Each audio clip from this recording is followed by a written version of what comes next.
There is a place on this planet where even the most powerful predator in the ocean is not safe. A place so extreme, so unforgiving, that survival is never guaranteed. Not for humans, not for machines, not even for a sperm whale. And yet, something is descending into it right now. 3,000 meters below the surface, the ocean becomes something else entirely.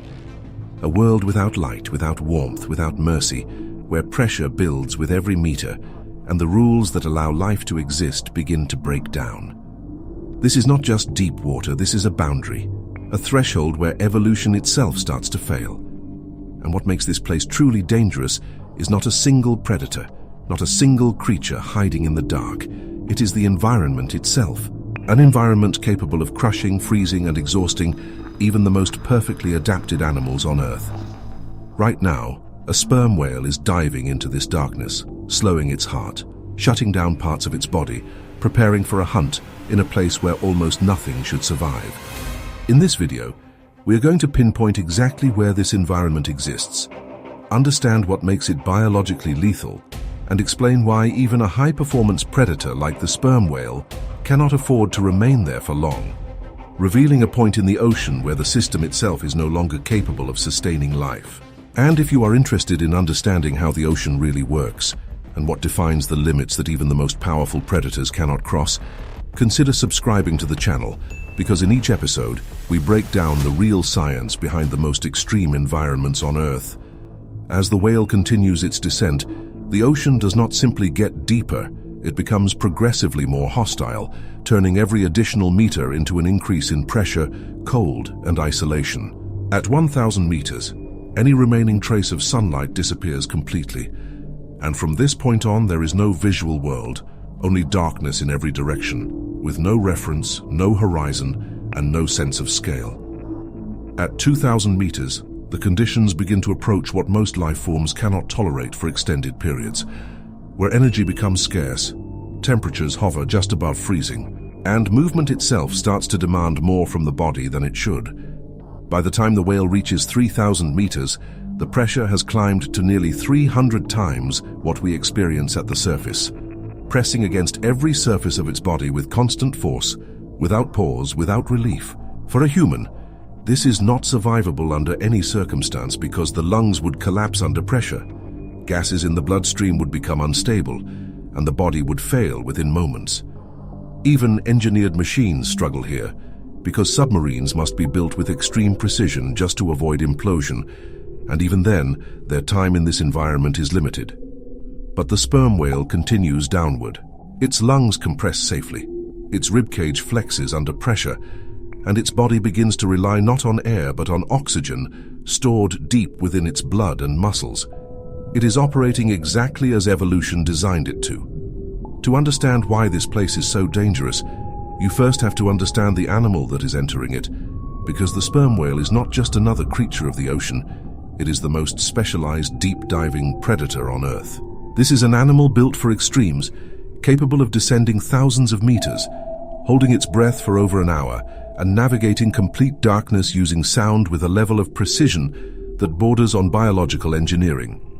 Inside its massive head is a structure unlike anything else in nature, an organ designed to generate and focus sound into powerful directional clicks, allowing the whale to scan its surroundings and build a three-dimensional map of the world around it. In a place where vision is useless, this is how it sees. Each click travels through the water, reflects off objects, and returns with information about size, shape, density, and distance, giving the whale a detailed understanding of what is moving in the darkness. It can detect prey, track movement, and even identify internal structures, all without ever needing light, but its adaptations go far beyond perception. Its blood carries unusually high concentrations of oxygen-binding molecules. Its muscles are packed with reserves that allow it to function long after other animals would fail, and its heart can slow dramatically, conserving energy in a way that allows it to survive extended dives. Everything about this animal is optimized for this environment. It is faster than most prey at this depth, more efficient, more resilient, and more capable than almost anything else that lives here. At this depth, survival is no longer just about adaptation. It becomes a constant negotiation between how long a body can endure and how quickly the environment can take everything away. Even for a sperm whale, every second here has a cost. Its oxygen reserves are finite, carefully stored in blood and muscle. But with each movement, each scan, each pulse of sound sent into the darkness, those reserves begin to drain, slowly but irreversibly. The whale cannot breathe here. Its heart is beating at a fraction of its normal rate, conserving what little oxygen it has left, while blood flow is restricted only to the most critical systems, the brain and the muscles that keep it moving. Everything else is temporarily shut down, and the deeper it goes, the more extreme the imbalance becomes. Pressure continues to rise, compressing every airspace, forcing the body into a state where even small inefficiencies become dangerous, while the cold begins to steal energy faster than it can be replaced. At the same time, the hunt becomes more difficult. Prey is scarce, movement is unpredictable, and the cost of chasing something in this environment may be greater than the energy it provides. And this is where the limit starts to appear. Not as a single moment, not as a sudden failure, but as a threshold where the body is no longer operating with an advantage, only delaying collapse.